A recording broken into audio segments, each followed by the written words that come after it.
Welcome sa JW Broadcasting. Sa programa ng buwang ito, makikilala natin na isang brother na naglilingkod sa Indian Sign Language. Paano niya hinarap ang mga hamon sa kanyang atas? Kay Jehovah ang kanyang mga tupa. Ipakikita sa atin ang pagsasadulang ito kung paano ginagamit ni Jehovah ang kanyang mga pastol para alagaan ang kawan. Nasaksihan na ba ninyo ang pagbabago ng buhay na isang taong nakakilala sa pangalan ng Diyos? Mapapanood natin ang resulta ng matagal na paghahanap ng sister na ito na makilala ang tunay na Diyos. Ito at marami pang iba ang matutunghayan natin sa Hunyong edisyon ng JW Broadcasting.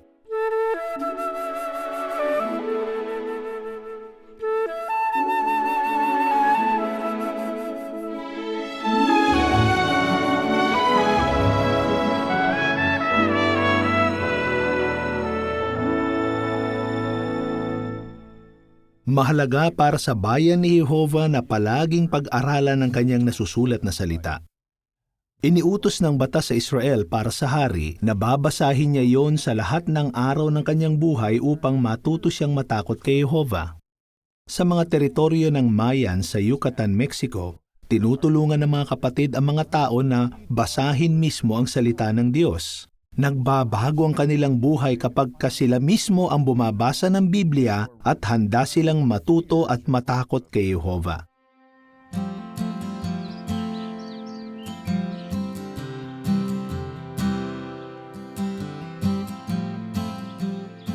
Isa sa bawat 6 na tao sa mundo ay hindi marunong magbasa. Nagsaayo sa mga saksi ni Jehovah sa buong mundo ng mga klase sa pagbasa at pagsulat para tulungan sila.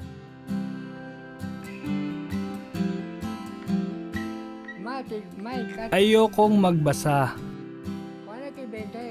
Nakakatulog ako sa mga pulong. Karamihan sa mga tao sa aming teritoryo ay nagsasalita ng wikang Mayan. Pero iilan ang marunong bumasa. Kapag nagbibigay ako ng pahayag at sumisipi ng teksto, hahanapin naman ito ng mga tagapakinig. Pero wala silang reaksyon dahil hindi nila kayang basahin ang teksto. Pinag-aralan kong bumasa kasi gusto kong matuto tungkol kay Jehovah at pag-aralan ang salita niya, ang Biblia. Kaya tinuruan ako sa bahay ng isang sister. Ang mga klase sa pagbasa at pagsulat ay ginagawa ng isahan. Matapos ang pag-aaral ng Biblia, nagpa-practice naman sa pagbabasa. Pero nang mapansin ng mga elder na marami ang makikinabang sa ganitong pagsasanay, nagsaayo sila ng malalaking klase sa Kingdom Hall. Ginagamit na material sa ganitong mga pag-aaral ang brochure na Apply Yourself to Reading and Writing. Makukuha ito sa 30 wika sa tanggapang pansangay ng Central America. Pwede rin gamitin ng ibang material, basta't makakatulong ito sa pagsulong ng mga estudyanteng naka-enroll sa klase. Gumagamit kami ng board sa pagsusulat, halimbawa ay mga salitang mahirap bigkasin. Nakakatulong ito sa pagbasa ng mga komplikadong salita. Merong ilan na mabilis matuto. Meron ding kailangan bawat salita. Pero habang nagpa-practice sila, natututo sila kung paano wastong magbasa. Mahusay ako sa pagmamason. Pero mag-aral na magbasa ay hindi madali. Sa edad niya, hamon ang pagbabasa. Dapat mong unawain na iba-iba ang pagkatuto ng bawat estudyante. Kailangan mong habaan ang pasensya sa iba. Ang unang salita na natutunan kong isulat ay Jehovah. Ganto yun, kako. Sagot niya, hindi mo kasi ako pinagtsatsagaan eh. Nakakatulong ang pagiging palabiro kapag nag-aaral para hindi masyadong mag-focus sa mga mali at pagkukulang. Simula noong 1946, mahigit 152,000 na mga tao sa Mexico natutong bumasa at sumulat. Salamat sa ganitong mga pagsasanay. Kinilala ng kalihim ng pampublikong edukasyon sa Mexico ang malaking tulong na naibibigay ng ganitong mga pag-aaral sa mga lokal na residente. Nakatulong ang kasanayang ito sa kanilang pang-araw-araw na buhay, ngunit nakatulong din ito sa kanila na makilala ng higit sa Jehovah at makapagturo sa iba. Dati, sinasaulo kong lahat ng sasabihin ko. Ngayon, direkto sa Biblia kong nababasa sa kanila ang maiikling teksto. Habang sumusulong ang mga estudyante, naipapamalas nila ang mga salita sa unang Timoteo 4:15 na nagsasabing, upang ang iyong pagsulong ay mahayag sa lahat ng mga tao. Ang ganitong pakinabang ay kitang-kita sa mga estudyante. Ang mister ko'y dating manginginom, naninigarilyo at nagmumura. Pero ang laki ng pinagbago niya dahil sa tulong ng ganitong pagsasanay. Kita namin ang mga pagpapalang ito. Natulungan ako ng pagbabasa na mabautismuhan. Nasisiyahan akong tulungan ng mga tao na mapasulong ang kanilang pagbabasa. Ang sarap sa pakiramdam kapag nakikita ko ang tuwa sa kanilang mukha dahil sa nababasa at nauunawaan nila. Alam nyo, nakinabang ako ng husto. Halimbawa, ngayon, sama-sama kaming pamilya na nagbabasa ng Biblia. Natutuwa talaga ako. Mas nagkakaisa ang pamilya namin. Respetado ng mga anak namin ang mister ko bilang ama nila. Isa na akong ministeryal na lingkod ngayon. Sa bahay-bahay, sabi ng ilang tao, di ako marunong magbasa. Pero sabi ko sa kanila, ako rin noon. Pero natuto ako tungkol kay Jehovah, magagawa niyo rin yun. Kung ako'y natutong magbasa, kaya din ng iba.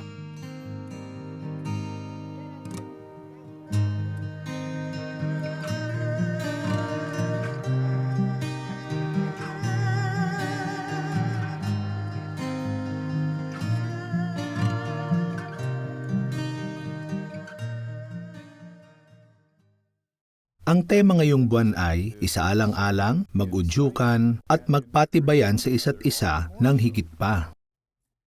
Ang JW Broadcasting. Bakit gustong-gusto natin ito? Marami ang nagsabi na sila ay lalong napalapit sa isa't isa at sa organisasyon ni Jehovah dahil sa programang ito. Kung hindi ka makaalis ng tahanan, siguradong mahalaga ito sa iyo. Pero, bagaman natutuwa tayo sa mga nagagawa ngayon ng modernong teknolohiya, alam namin na gustong-gusto ninyo na makasama mismo ang mga kapatid sa ating mga pulong sa kongregasyon.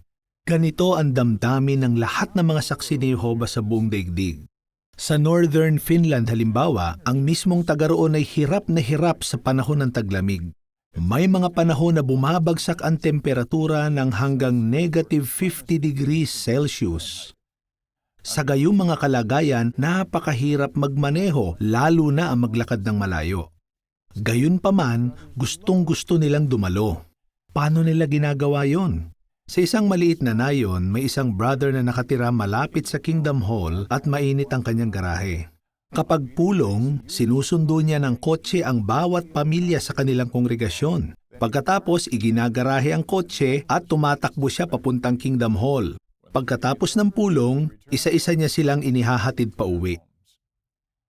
Sa Biblia, ang mga pagtitipon para sumamba ay mga okasyon para makasama ang mga kapananampalataya. Pero ito'y humihiling na maglakbay sa isang tinakdang lugar. Nangangahulugan ito ng trabaho, sakripisyo at panganib pa nga. Pansinin ang binanggit sa Exodo Kabanata 34, talata 24. Tinutukoy ng talatang ito ang utos na bawat lalaki ay dapat na magtipon 3 beses isang taon sa mga kapistahan sa Jerusalem. Mangangahulugan ito ng ano para sa kanila? Hindi kaya madaling salakayin ng bansa kung walang lalaking magbabantay sa lupain? At kung mabalitaan ng mga karatig bansa na halos lahat sila ay natitipon sa Jerusalem ng 3 beses nang walang palya, taon-taon, hindi kaya maaring may sumalakay na hukbo laban sa alinmang lungsod sa Israel? Sa Exodo 34:24, mababasa natin ang pambihirang sagot ni Jehovah. sapagkat palalayasin ko ang mga bansa mula sa harap mo at palalawakin ko ang iyong teritoryo at hindi na nasain ng sinuman ang iyong lupain habang umaahon ka upang makita ang mukha ni Jehovah na iyong Diyos ng 3 ulit sa isang taon. Tinupad yan ni Jehovah. Malinaw sa kasaysayan na mula noong 1513 BCE hanggang sa panahon ng 66 CE, walang banyagang hukbo ang sumalakay sa alinmang teritoryo ng Israel sa panahon ng mga kapistahang ito. Napakahalaga para kay Jehovah na matipon ang kanyang bayan sa iisang dako. Noong unang siglo, sumulat si Apostol Pablo sa unang Korinto 14:23 tungkol sa buong kongregasyon na nagtitipon sa isang dako. Bagaman wala pang modernong teknolohiya sa pagbo-broadcast noong mga panahong iyon, mayroon namang paraan ng komunikasyon gaya ng pagliham na hindi humihiling na magkasama-sama sa isang lugar ang mga tao. Gayunpaman, mas gusto ni Apostol Juan, isang may kakayahang manunulat, na makausap ng harapan ang mga kapatid gaya ng sinabi niya sa 2 Juan 12. Isaalang-alang din ang nasa Job Kabanata 1:6. At dumating ang araw na ang mga anak ng tunay na Diyos ay pumasok upang tumayo sa harap ni Jehovah. May ganoon ding pulong sa Job 2:1. Isip-isipin, narito taglay ni Jehovah ang lahat ng kakayahan para makipagtalastasan sa iba. Subalit nagtakda pa rin siya ng espesipikong mga panahon para tipunin sa langit ang kanyang mga espiritong nilalang. Malinaw, pinasisigla tayo ng kasulatan na makasama mismo ang kapananampalataya.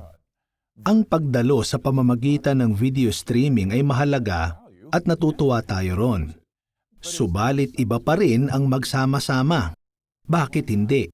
Sapagkat may nagagawa pa ang pagdalo mismo sa pulong. Hindi lamang tayo tumatanggap ng masustansyang spiritual na pagkain. Natututo tayo sa pulong, ganon din sa JW Broadcasting. Napapatibay tayo sa pulong, ganon din sa JW Broadcasting. Ang mga kapatid nating nagkokomento at umaawit ay nakapagpapatibay.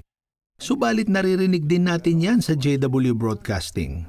Pero kapag sama-sama tayo sa iisang lugar, napapatibay natin ng harapan ng ating mga kapatid sa ating ngiti at pananalig. Dahil sa ating mga pulong na ipapadama natin sa ating mga kapatid na sila ay karapat-dapat na tumanggap ng ating panahon, atensyon at malasakit. Kaya nga natin dinadalaw sa tahanan ang mga kapatid na hindi makaalis sa bahay dahil mahal natin sila. Higit pa riyan, sa pantanging paraan, dinadala tayo ng mga pulong sa impluwensya ng banal na espiritu. Sinabi ng niluwalhating si Jesus sa Apokalipsis Kabanata 2, talata 7, ang may tainga ay makinig sa sinasabi ng Espiritu sa mga kongregasyon. Kailangan ng Espiritu para malabanan ang tukso, magkaroon ng lakas ng loob at masangkapan sa ministeryo at upang gumawa ng matatalinong pasya.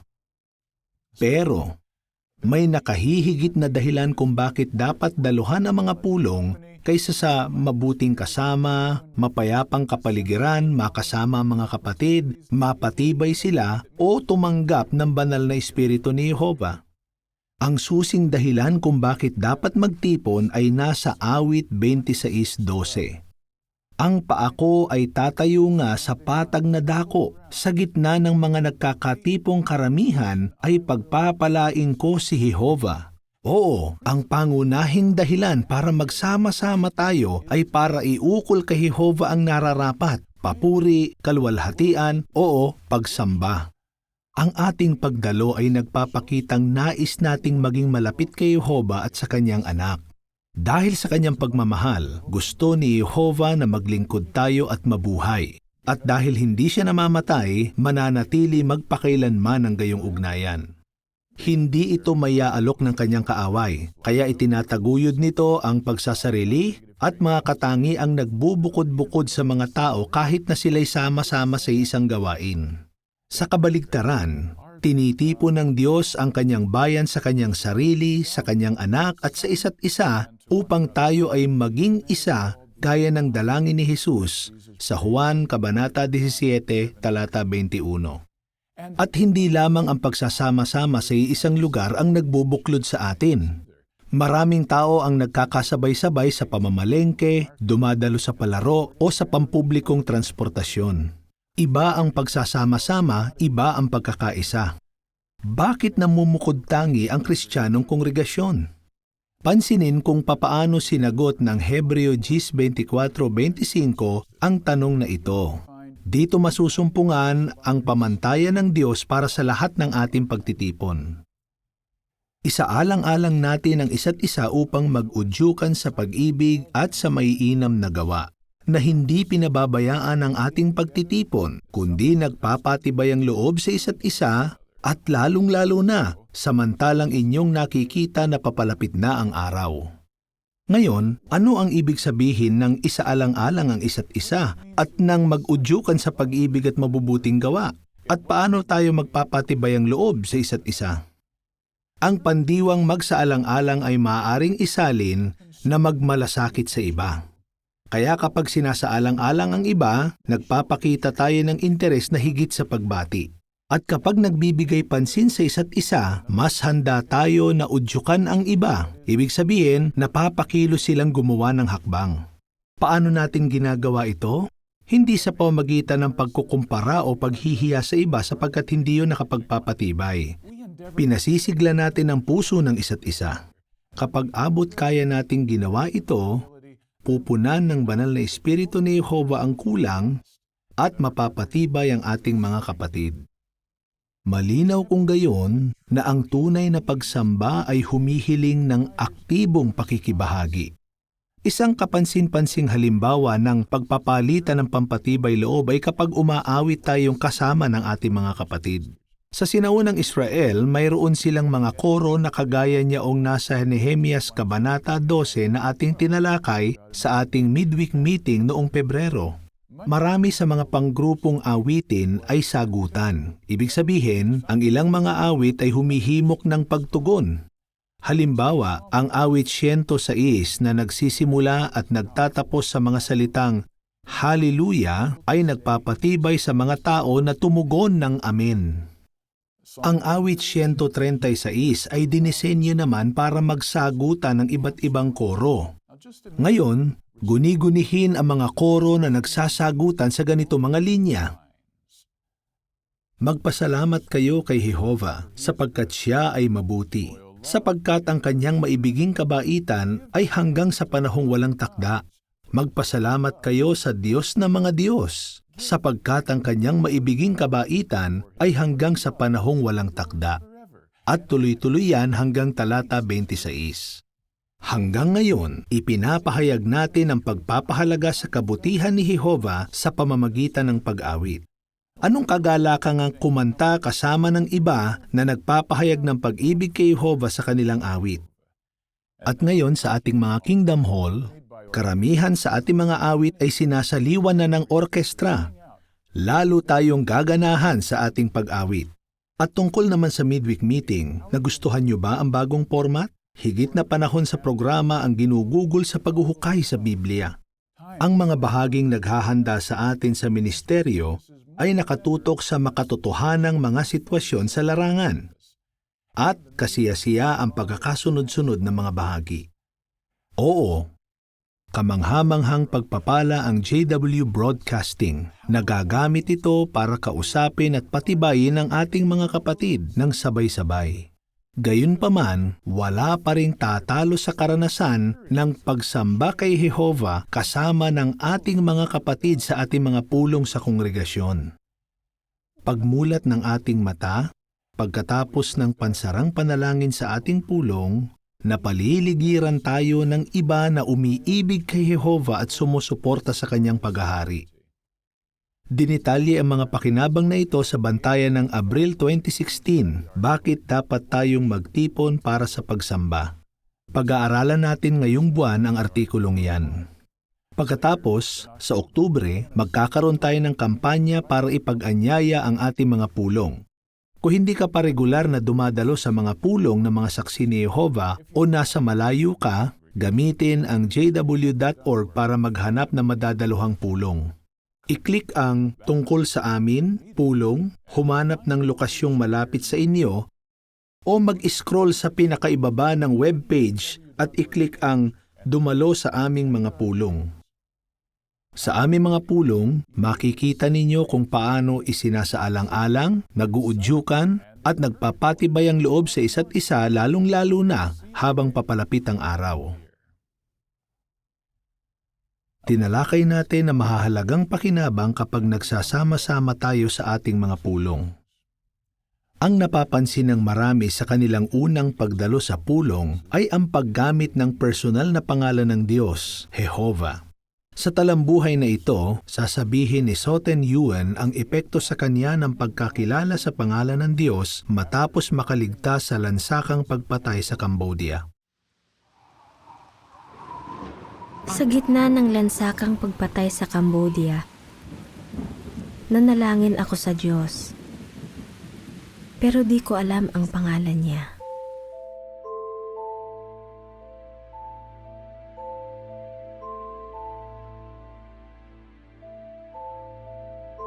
Napakabata ko pa nung paghiwa-hiwalayin nila ang pamilya namin at pinagtrabaho ako sa palayan mula alas 5 ng umaga hanggang alas 9 ng gabi. Pag nakikita mong ang ibang mga bata na namamatay, talagang magmamakaawa ka sa loob mo na parang kasunod ka na. Pero sa puso ko, kumbinsido akong mayroon pa ring tunay na Diyos na tutulong sa aking malagpasan ito sa paanuman. Paglipas ng 1 taon, nagpasyang tumakas sa Cambodia ang pamilya ko.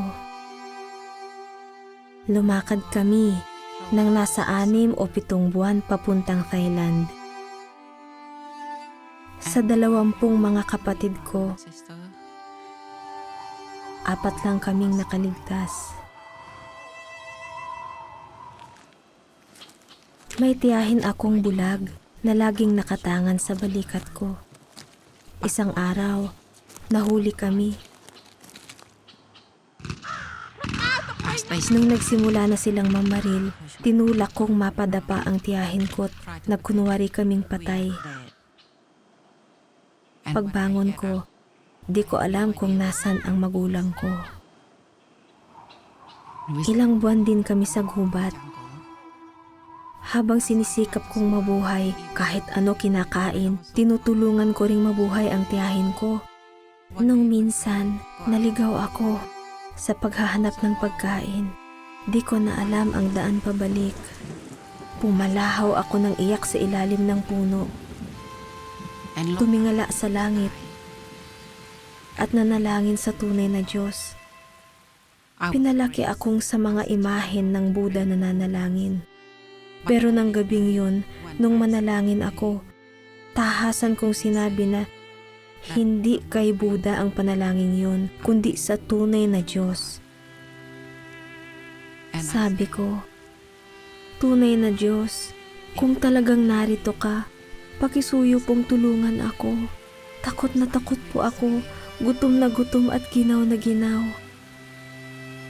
Pagkapanalangin, nakatulog na ako sa ilalim ng malaking punong yon. Sa wakas, nakarating din ako sa refugee camp sa Thailand at ang pamilya ko ay nakasama kong muli. Halos 10 taon kami roon sa refugee camp sa Thailand bago nagtungo sa Estados Unidos. Hindi ro nagtapos ang paghahanap ko sa Diyos. Iba't ibang simbahan ang sinubukan namin pero wala kaming naiintindihan. Isang araw galing ako sa eskwelahan, nakilala ko ang maginoong si Harold. Gusto niya akong makausap tungkol sa Diyos. Nagpaunlak ako kasi may Biblia at mukhang mabuting tao siya. Nang kausapin niya ako, talagang nagtuon ako ng pansin sa sinasabi niya. Pero di ko pa rin maintindihan. Kaya binagalan niya. Tinanong niya ang pangalan ko, sabi ko Soten. Sabi niya, pangalan mo Soten, pangalan ko Harold, pangalan ng Diyos Jehovah. It's the Most High. That's God's name. Di ko akalaing may pangalan ang Diyos. Pinalaki ako Mula noon, di ko malimutan ang pangalan ni Jehovah. Tumatak yun sa puso ko. Binigay niya ang phone number niya at sabing padadalawin sa akin ang misis niya. Pero lumipat ako ng tirahan. Kahit wala pa ako sa daan ng katotohanan, kay Jehovah na ako laging nananalangin. Matapos malaman ang pangalan ng Diyos, bumalik ako sa simbahan. Sinimulan ng pari sa pagsasabing, "Makalangit na Ama," pero di binabanggit ang pangalan ni Jehovah, kaya nagtaas ako ng kamay. Tanong ko, "Sir, ang makalangit na Ama, ba't di nyo tinatawag na makalangit na Amang Jehovah? Ba't di nyo ginagamit ang pangalan ng Diyos?" Sabi niya, di ako pinipilit ng Diyos na magpunta ron. Pwede raw akong umalis o manatili roon kung gusto ko. Nung naintindihan kong di nila ginagamit ang pangalan ni Jehovah, umalis ako at hindi na bumalik. Lumipas ang maraming taon. Tinawagan ko si Harold pero walang sumasagot kaya nag-iwan ako ng message. Umaasang di pa sana nila ako nalimutan. Pagkaraan ng 2 linggo, dumating si Harold. Pero tulog ako kasi panggabi ang trabaho ko. Hindi siya sumuko, bumalik siya. At patuloy rin akong nananalangin kay Jehovah na sana may kakatok sa pinto. Sa wakas, nung minsang buksan ko ang pinto, si Harold ang naroon at di ako makapagsalita. Lumuluha ako sa tuwang makita siya dahil ang taong ito ang nagpakilala sa akin ng pangalan ni Jehovah. Nakipag-aral ako ng Biblia sa isang sister na tumulong sa aking sumulong sa espiritual. Wala nang hihigit pa sa damdamin na mayroon kang makalangit na Amang nagmamalasakit sa iyo. Lalo ko tuloy siyang gustong makilala, ang matuto ng higit pa sa kanya. Naisip ko, ano kaya ang gusto niya? Ganito ba o ganun? At pagdalo ko sa Kingdom Hall, maraming ulit kong naririnig ang pangalan ni Jehovah.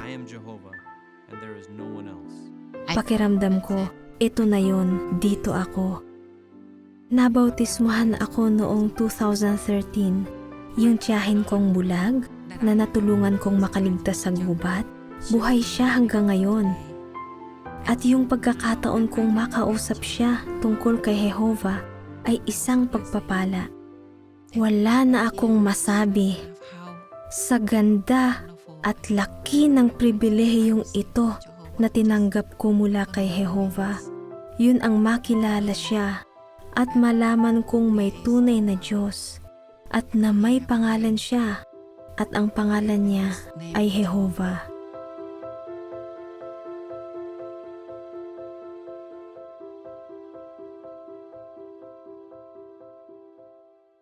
Taglay pa rin ni Sister Yuen ang mapait na alaala ng pagdurusa dahil sa digmaan ng tao.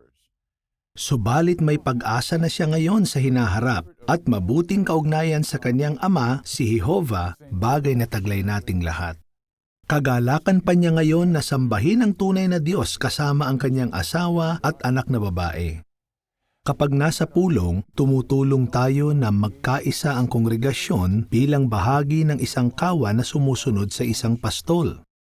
Sa sumusunod na pagsasadula, pansinin ang kabataang lalaki na tumatanggap ng pag-ibig ni Jehovah sa pamamagitan ng matatanda. Napakahilig ko sa musika.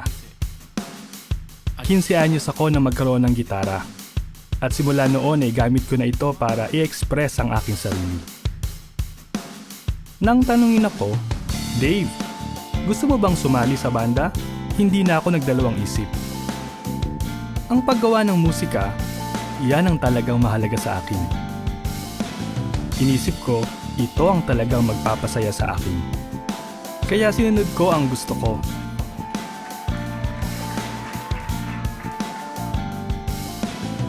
Pero, hindi pala iyon ganon sa inakala ko.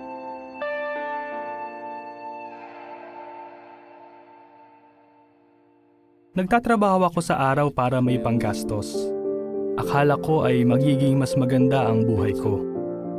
Pero may kulang. Imbes na maging masaya, pakiramdam ko nawawala ako.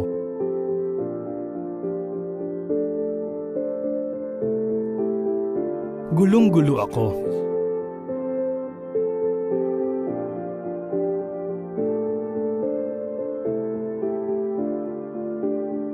Palakaibigan sila at mukhang masaya.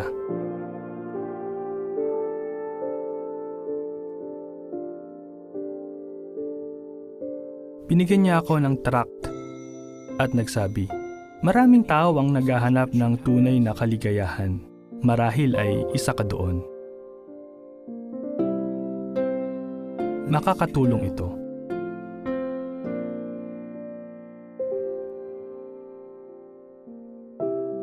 Agad kong isinulat ang aking address at tinanong kung pwede nila akong puntahan pagkatapos ko sa trabaho.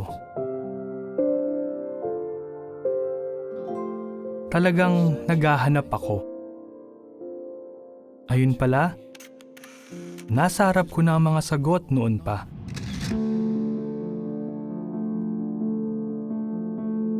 Bakit ngayon ko lang naintindihan?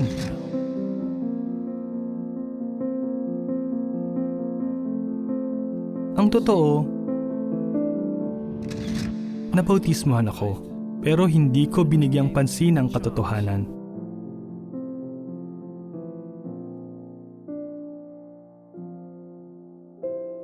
Dumating si Roy gaya ng pangako niya. Sinabi ko sa kanya, bautisado ako.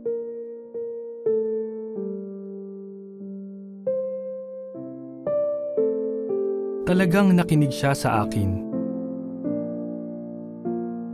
Pagkatapos ay binahagi niya ang awit 103. Alamin ninyo na si Jehovah ay Diyos. Siya ang gumawa sa atin at hindi tayo sa ganang sarili.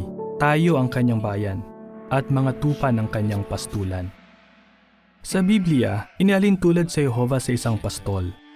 Alam niya ang bawat isa sa kanyang tupa at alam niya kung may nawawalang isa. Ang isang nawawalang tupa ay hindi winawalang halaga.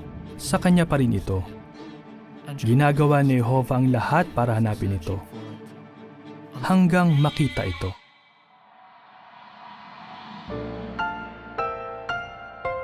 Kagaya ako ng isa sa mga nawalang tupa, pero kabilang pa rin ako kay Jehovah. At hindi niya ako nalilimutan.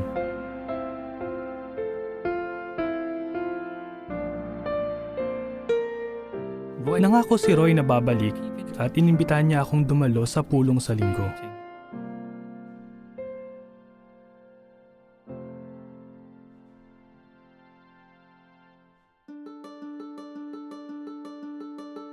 Sobrang nervyos ko nung umagang iyon. Gusto ko maayos ang itsura ko.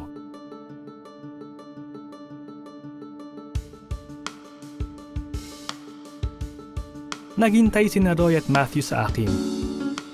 Mainit nila akong tinanggap. Isang bagay na hindi ko malilimutan. Sobrang na-miss ko to.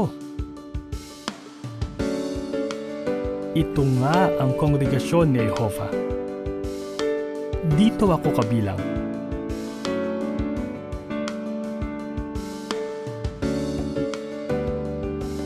Naging malinaw sa akin ang katotohanan.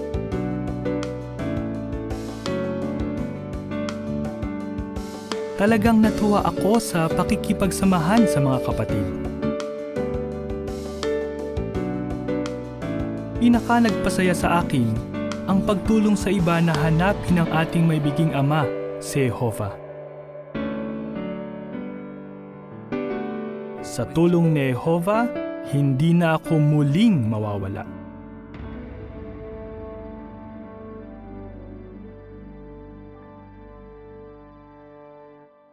Itinampok sa broadcast noong Nobyembre 2015 na ang pinakamainam na dako ay ang proteksyon ni Jehovah.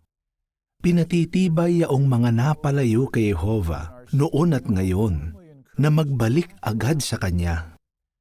Gaya ng ipinakita, May mga pastol si Jehovah na mangangalaga sa kawan at aakay sa kanyang organisasyon. Nang sinisimulan ang gawain sa mga bansang gaya ng South Korea, gumamit si Jehovah ng mga misyonero para patibayin ang mga kapatid. Sa lumang interview na ito, inilarawan ni Brother Chong Il Park ang epekto nito sa kanyang paglilingkod at paghahanda sa mga pagsubok. Simula noong 1939 ay nawalan ng kontak ang mga kapatid sa organisasyon ni Jehovah. Kaya inisip nila na hindi na umiiral ang organisasyon. Tapos noong 1948, nabasa sa dyaryo ng isang kapatid ang gawain ng Watchtower Society. Nagulat ang mga kapatid. Kaya sumulat sila sa samahan at tuwang-tuwa ang samahan na makabalita sa mga kapatid sa Korea. Nagpadala sila ng maraming booklet sa Korean. May dalawang magkaibang reaksyon. Ang ilang kapatid ay sabik sa gawaing pangangaral. Ang iba naman ay nagtanong, yan ba ang tunay na organisasyon ni Jehovah? Noong August 9, 1949, dumating ang mga unang misyonero, sina Brother at Sister Steele. Sinagot ni Brother Steele ang lahat ng tanong. Kaya kaagad na nangaral ng may pagkakaisa ang mga kapatid. Nagsimula akong mag-pioneer noong Enero 1950. At noong Marso 1950, 6 pang misyonero ang dumating mula sa paaralang Gilead. Meron lang kaming iisang kongregasyon sa Seoul at abalang-abala ang mga misyonero sa mga pag-aaral ng Biblia. Maraming interesado ang dumadalo sa pulong. Sa unang pagkakataon, isinaayos ang pahayag pangmadla sa isang auditorium ng eskwelahan. Mahigit 360 katao ang dumalo, samantala ang mamamahayag ay mga 60. Nang araw na iyon, sumiklab ang digmaan sa Korea at kinailangang umalis ng mga misyonero noong Hunyo 27 patungong Japan. Nanganlong ang ating mga kapatid sa timugang bahagi ng Korea. Ako ay nagtago din. Makalipas ang ilang araw, natunton kami ng opisyal na komunista. Ipinaliwanag namin na bilang mga Kristiyano, hindi kami makakabahagi sa digmaan. Kaya, nagtago kami. Pagkatapos ay sinabi niya, wala akong alam masyado sa relihiyon, kaya makabubuting magsama ako ng kaibigan na may alam sa relihiyon. Babalik ako bukas. Huwag kayong aalis dito. Kaya naghintay kami hanggang kinabukasan at nagsama nga siya. Sinimulan ko siyang kausapin tungkol sa Biblia, kung bakit nagkaroon ng digmaan at maraming mga problema sa mundo. Dahil katuparan ito ng hula ni Jesus sa Mateo 24. Pagkatapos ay sinabi nila, maraming salamat sa inyong pagtuturo at saka sila nagpaalam. Makalipas ang 2 araw, bumalik siya kasama ang isa pang kaibigan para maturuan din namin. Namalagi sila sa Seoul sa loob ng 3 buwan at iningatan nila kami.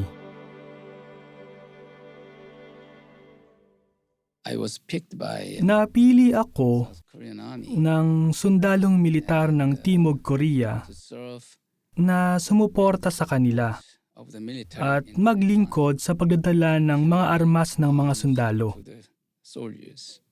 na hindi ko naman kayang tanggapin, kaya tumanggi ako. Dahil doon, binugbog ako. Isang araw, kailangang lumipat ng mga sundalo sa ibang lugar. Nagtago ako sa kisame para hindi nila ako makita kapag umalis. Nang bumaba ako mula sa kisame kinaumagahan, wala na silang lahat. Naglakad ako sa kalye patungo sa isang direksyon. Tapos ay nakita ko ang karatula na International Bible Students Association. Kaya namalagi ako doon ng 6 na buwan kasama ng mga kapatid. Bumalik si Brother Steele ng mag-isa mula sa Japan para tulungan ang mga kapatid. Noong 1952, inirekomenda ako ni Brother Steele sa paaralang Gilead. Naimbitahan ako sa ika-22 klase. Kaya nag-apply ako ng pasaporte. Nalaman ng gobyerno na hindi ako naglingkod sa militar. Kaya imbes na pasaporte, binigyan nila ako ng sulat na mag-report sa pagsusundalo. Nanindigan ako sa neutralidad. Sa halip na makapag-aral sa Gilead, nakulong ako ng 2 taon. Noong 1958, nakapag-aral ako sa ika-32 klase ng paaralang Gilead. Talagang pinahalagahan ko ang pagsasanay na iyon. Yamang ang trabaho ko sa tanggapang pansangay ay sa pagsasalin at nangangailangan ito ng malalim na kaunawaan, talagang natulungan ako ng paaralang Gilead na gawin ang aking atas. Ang tunay na pagpapahalaga sa katotohanan at sa organisasyon, sa mga katangian ng mga kapatid, ang kapakumbabaan at kaamuan ay totoong tumulong sa akin na sundin ang halimbawa at pumasok sa buong panahong paglilingkod.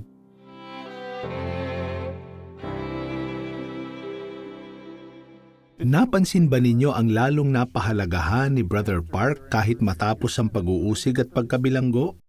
Yan ay ang tulad Kristong personalidad ng mga kapatid at ang pagsasanay mula sa organisasyon. Isang halimbawa ng pakinabang sa ating pagtitipon-tipon.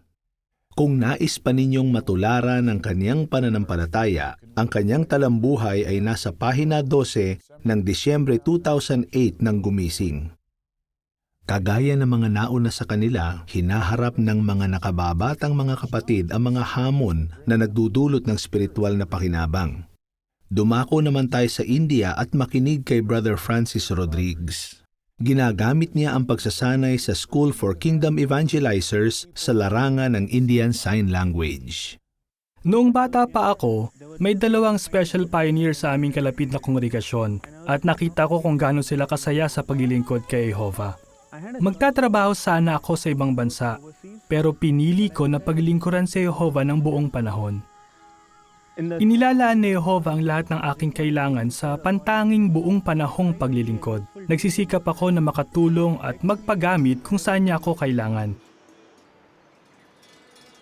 Mahigit 1 taon na ako naglilingkod sa teritoryo ng Indian Sign Language.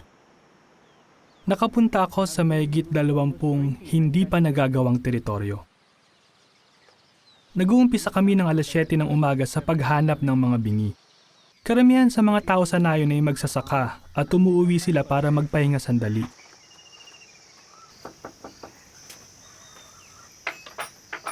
Nangangaral kami hanggang 9:00 o 9:30 ng gabi. Tapos babiyahin ako magdamag papunta sa kabilang nayon at umpisa na muli sa mga pag-aaral ng Biblia kapag 7:00. Ginagawa ko ito ng 4 na beses kada linggo.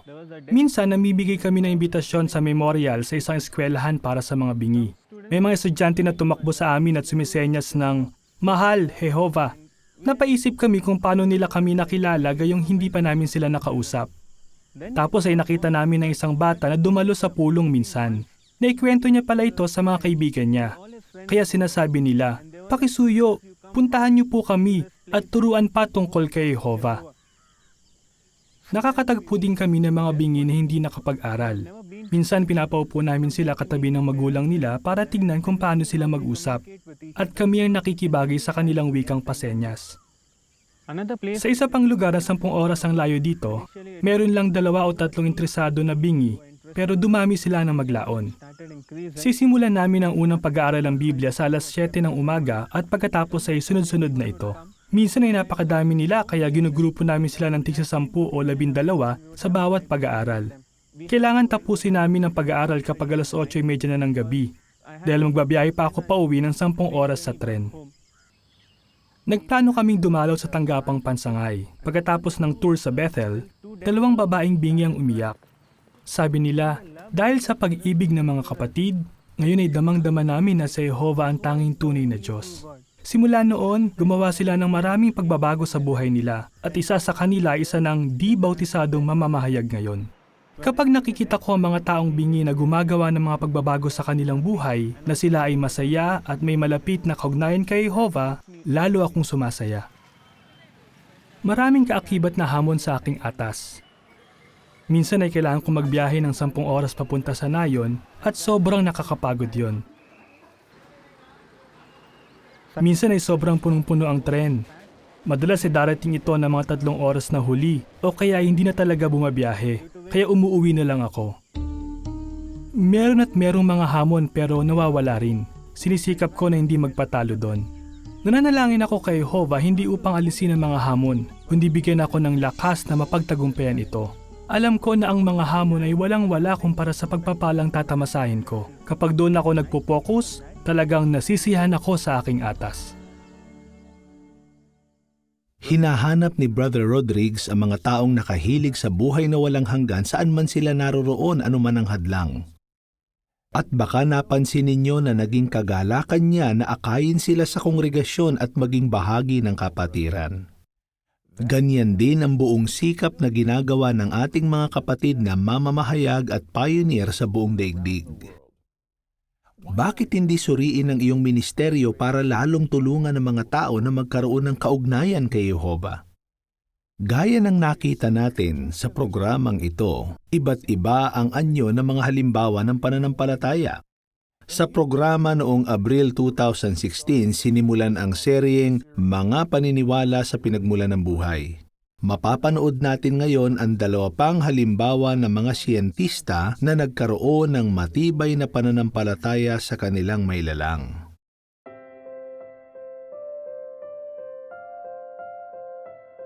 Ako si Rocio Picado Herrero. Nag-aral ako ng chemistry sa University of Salamanca sa Spain. Nagpakadalubhasa ako sa organic chemistry. Nakatuon ito sa pag-aaral ng carbon atom at lahat ng compound na makukuha rito. Naniwala akong resulta ng ebolusyon ang buhay. May larawan pa nga sa isang natural science book nung mga embryo ng iba't ibang vertebrates at magkakahawig talaga sila sa maagang yugto. Pero nung mag-aral ako sa universidad, doon ko palang nahimay ng detalyado ang saligang proseso ng teorya ng ebolusyon. At nagulat ako, hindi ba pala yun napatunayan? Bilang isang chemist, mangha ako sa ayos ng mga atomo sa loob ng molekula. Sa mga buhay na nilalang, ang 20 amino acid na siyang sangkap ng buhay o mga proteinang mahalaga sa buhay ay puro levorotatory o kaliwete. Kaya ang polarized na liwanag ay inililihis nitong puro pakaliwa lang. Walang ibang paliwanag dito. Kasi kung hindi ito sinadya, kalahati lang sana ng mga ito ang kaliwete at ang kalahati ay kanan.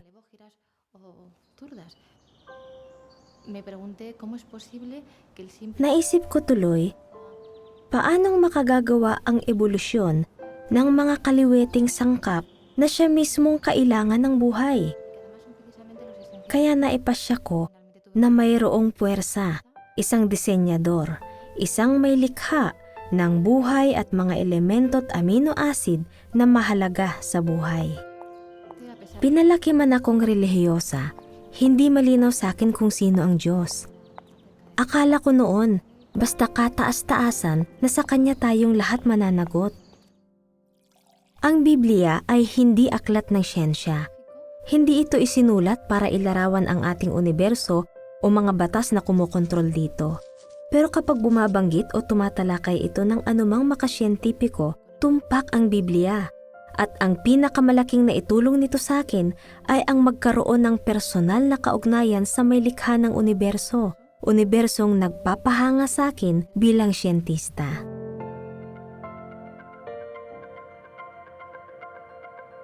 Ako si Davy Loss. Nag-aral ako ng biochemistry sa University of Leuven sa Belgium at pagkatapos ay nag-PhD sa nasabing larangan. Naniniwala ako sa Biblia nung bata ako, pero nawala ang interes ko dito nang maglaon. Kapag pumasok ka sa universidad at nag-aral ng life sciences o biochemistry halimbawa, mabilis na imumulat sa iyo ang ideya ng pinagmulan ng buhay, pati na ang turo ng ebolusyon. Ang mga propesor na nagtuturo ng ganitong mga kurso ay mga matatagal ng siyentipiko, mga kilalang siyentipiko at malaki ang paggalang namin sa kanila. Kaya naman talagang hindi mo sila makukwestiyon sa turo ng ebolusyon. Noong 1999, nagkaroon ng giyera sa Europa, sa Kosovo. At naalala ko na nung bata pa ako, nabasa ko sa Biblia ang mga mangyayari sa hinaharap. Kaya napaisip ako kung ang giyera sa Kosovo ay kabilang sa mga ito. Iyon ang nagtulak sa akin na basahing muli ang Biblia. Nadama ko sa pagkakataong iyon na kailangan kong suriing muli ang aking paniniwala sa pinagmulan ng buhay at sa ebolusyon. Ayon sa teorya ng ebolusyon, makakakita tayo sa mga fossil records ng maraming ebidensya ng pagbabago ng uri. Ngunit wala naman tayong makuhang katibayan kapag sinuri na ang mga ito. Nakita natin na ang mga pangunahing uri ay umira sa espesipikong panahon at ang kanilang anyo at kayarian ay kagayang-kagaya ng anyo nila ngayon. Si Darwin mismo ang sumulat sa kanyang libro na ang pinakamabigat na argumento laban sa kanyang teorya ng ebolusyon ay ang katotohanan na hindi suportado ng mga fossil records ang mga pagbabago ng uri. At yan mismo makikita kapag sinuri ang mga datos. Ang mga ebidensya mula sa mga fossil ay taliwas sa ebolusyon. Bilang isang biochemist, napag-aralan ko ang tungkol sa maraming iba't ibang biomolecules. At nasuri ko ng bawat biomolecule ay lubhang masalimuot. Pwede natin itong tignan bilang napakaliliit na molecular motors o makina na gumagawa ng lubhang komplikado at espesipikong gawain. Para sa akin, ang pagkamasalimuot na makikita natin sa kalikasan at sa mga molecule ay nagpapatunay na mayroon talagang may lalang. Nakakita ba kayo ng punto na sinasang-ayunan ng mga ebolusyonistang magagamit ninyo? Nang masaliksik ni Sister Picado Herrero ang ebidensya ng disenyo, naaalala niya ang natutunan niya may kinalaman sa Diyos. Maaaring ang makausap mo na naniniwala sa ebolusyon ay may mga namamalaging tanong na hindi nasasagot at tutugon sila sa mga ebidensya tungkol sa Diyos na maihaharap mo. Napakilo si Brother Loss na mga pangyayari sa daigdig para muling bumaling sa Biblia.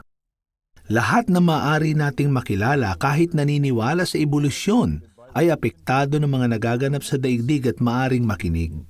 Kaya huwag mong iisipin na kapag sinabi ng isa na siya'y naniniwala sa ebolusyon ay hindi na siya tutugon. Oo, ang ating ministeryo at ibang aspeto ng buhay ay bubuti kapag tayo ay magdadahan-dahan gaya ng hinihimok ng ating music video. Maghinay-hinay.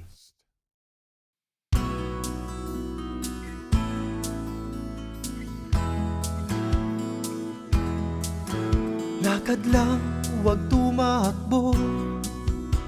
Nagkakasiyahan man kayo, huwag kang magmamadali. Kapag kasama mahal na kapatid, maghinay lang, mag-enjoy sa gawain. Ito ay iyong mahalin. Maghinay lang. Maraming dapat gawin. Paglingkuran ang iyong kapatid. Palagi mong isipin, pahalaga at sila'y mahalin.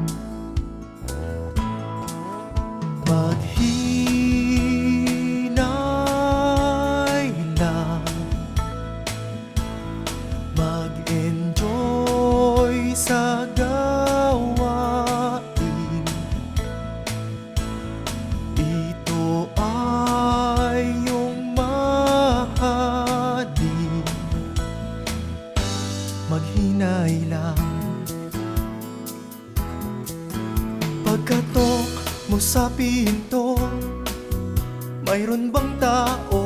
Di sigurado at tignan mo ang nagdaraan. Maari kayang sila'y lapitan. Maghinay lang, mag-enjoy sa gawain.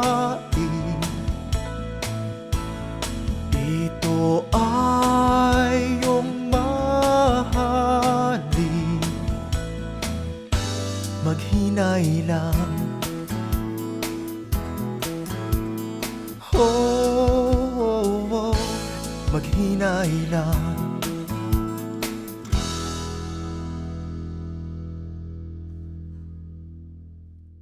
Siyempre pa, ayaw nating magpatakbo-takbo sa Kingdom Hall. Subalit sa diwa, ang payong ito ay kumakapit hindi lamang sa mga bata. Halimbawa, kahit abala tayo sa mahalagang gawain sa kongregasyon, gumugol ng panahon para magmalasakit, udyukan, at patibayin ang mga kapatid. At sa halip na magmadali sa ministeryo, tularan si Jesus na nakapoko sa paghahanap ng mga tao at pag-abot sa puso. Maraming paraan si Jehova para abutin ang puso natin, halimbawa kapag nasa pulong tayo. Marahil, ang ilan ay nakadalo na sa manatiling matapat kay Jehova na pangrehiyon na kumbensyon. Pero milyon-milyon pa ang nag-aabang sa 3 araw na ito na may 47 mga pahayag, 18 mga awit para kay Jehova at mahigit 50 mga audio at video presentation kasama ang 2 drama. Lahat ng bahagi sa programa ay dinisenyo para tulungan tayong manatiling matapat kay Jehova sa harap ng hamon. Halimbawa, paano mananatiling matapat kapag nasa ilalim ng pagsubok? Ano ang itinuro ni Jehova kay Job na magpapatibay sa ating pagkamatapat? At bakit sinabi ng Biblia na ang matapat na pag-ibig ni Jehova ay higit pa sa buhay?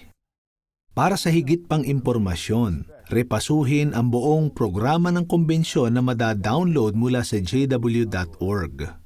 Huwag palalampasin ang alinmang bahagi sa programa ng kumbensyong ito. Bilang pagsasara, narito ang pagbati mula sa Las Perlas Novere Congregation sa Panama. Ang rehiyon ng Volcan ang pinakamataas na lugar doon at malamig ang klima, tamang-tama sa pagtatanim ng kape at mga gulay. Sa panahon ng anihan mula Oktubre hanggang Disyembre, dumadagsa doon ang mga magsasakang Novere. Ang kanilang katangian ay nagpapangyaring madali silang maturuan tungkol sa kaharian ng Diyos. Ang mga kapatid doon ay sumusuporta sa Novere Remote Translation Office. At ang ilan ay nag-aaral din ng wika para tumulong sa gawain ng kongregasyon. Ipinaaabot din natin sa kanila ang ating mainit na pag-ibig Kristiyano at dalangin natin ang kanilang patuloy na sigasig. Maraming salamat at naway nasiyahan kayo sa ating programa. Ito ang JW Broadcasting mula sa Brooklyn, New York.